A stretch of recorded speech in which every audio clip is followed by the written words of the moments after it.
Oh, sorry, didn't see you there. In today's video, we will review 3 chairs: the kneeling chair, the exercise ball chair, and the task chair. The purpose of this video is so that you don't have to go through the same painful process that I did. If you're new here, my name is Olivier and I'm a certified math and physics teacher in Ontario who is currently doing a master's in statistics at Carleton University. This video is being filmed during the COVID-19 pandemic. As a result, I'm mostly working from home and sitting long hours. I've been trying to find the chair for a long time now.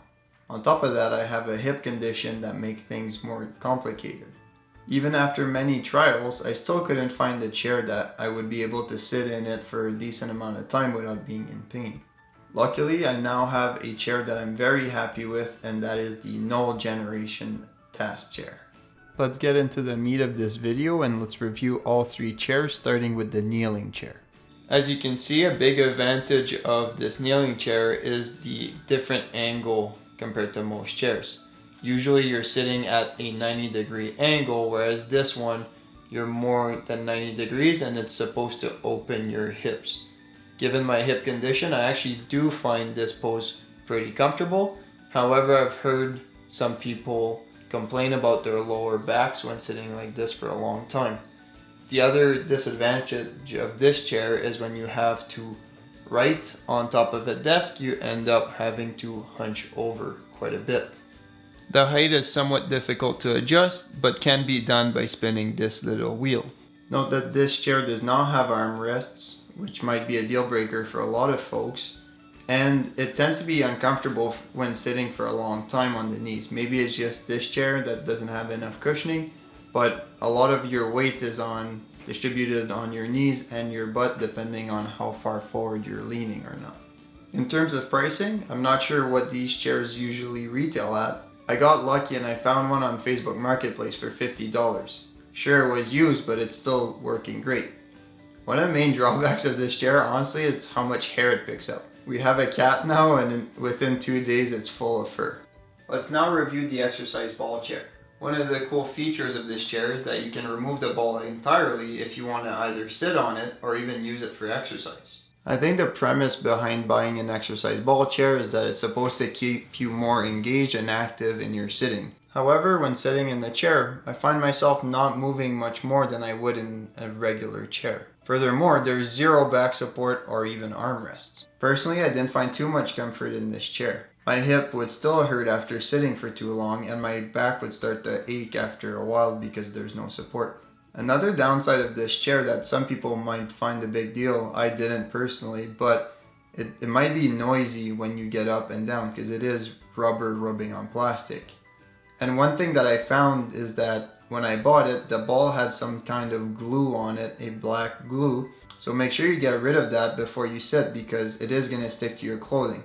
That even stuck to my floor when I sat on the ball directly and it was impossible to take off. In terms of pricing, I bought this one from Costco brand new and it cost $100. I think this is a very good price for the quality of chair that you're getting. However, you may want to try sitting in an exercise ball chair before purchasing one. Finally, let's get to the chair that solved all the problems mentioned previously. This is a Knoll Generation chair. What I like about it is that it's fully adjustable. This chair is really fully adjustable. The armrest can move up and down as you can see on the screen. They can also move forward and back and also on an angle. You can obviously adjust the height of the chair and there's even a lumbar support system. The mesh at the back is made out of rubber or plastic and it's made to be super bendy. This chair is actually made to be somewhat casual in the office and was designed so you can sit on the side but also facing the back. I've never tried facing the back, but from the side I can definitely tell you it's comfy and it's kind of fun to play around with the bendy back of the chair. Honestly, the only downside to the Knoll Generation chair is their price point. I think they tend to be priced between 800 and 1,000 Canadian dollars for a chair. Now that's more than I'm willing to pay for a chair. Luckily, I found one for 350 Canadian dollars at Cohen Cohen, a store in Ottawa that sells used chair. They get their chairs from corporate offices that don't need them anymore. My chair was still in pretty good shape and the only noticeable damage was in the armrest being scratched a bit. From my estimation, this chair has at least another 10 years to treat me well. If you divide $350 by 10 years times 365 days, then that would be approximately 10 cents per day. The question I asked myself, am I willing to pay 10 cents to be in the best chair I've ever sat in? The answer was yes for me, but I completely understand how it might not be the best answer for everyone. I think when it comes to chairs and purchases in general, we're always going to find ways to justify it. However, when it comes to this chair, if I was going to pay $200 to $300 for an office chair that isn't comfortable and isn't functional, or even a gaming chair that's not necessarily made for this purpose, then I might as well go with a high-end task chair with a few miles in it that's going to treat me well for a long time. Let's recap what we've seen today.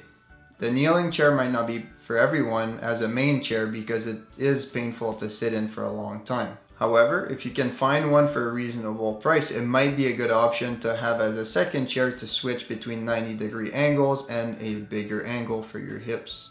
I also found the pose you're sitting in, which is the hero pose in yoga, by the way, to be pretty powerful when you're working. Generally speaking, there's no chair that you're going to be able to sit in 8 hours a day and be healthy in. The goal is to tweak your movement practice so you alternate between positions every 30 minutes or so. As for the exercise ball chair, I wouldn't recommend it to anyone unless they've tried it before. It's a great quality chair, however, I didn't find it comfortable to sit in for long periods of time. Although it is reasonably priced as it is, it might be even better to just get the exercise ball. That way you can have it to work out, but also have more of the stability component and active sitting component, because in the chair I found it to be too stable, which defeated its purpose. The Knoll Generation chair and other high-end task chairs such as the Herman Millers are definitely the best chairs you can get for home office setup.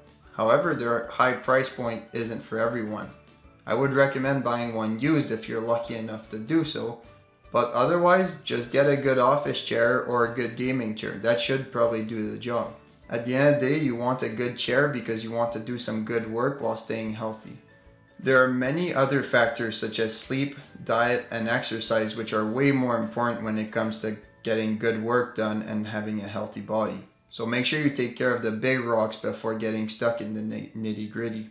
If you enjoyed this video, you'll probably enjoy the one I made about the stand-up desk, so make sure to check that one out. Thanks for watching. If you want to support the channel, you can hit the thumbs up and the subscribe button. You can also share this video with anyone who you think might be interested. I left some affiliate links in case you wanted to buy one of the products mentioned in today's video. Till next time, in another episode of Do the Work.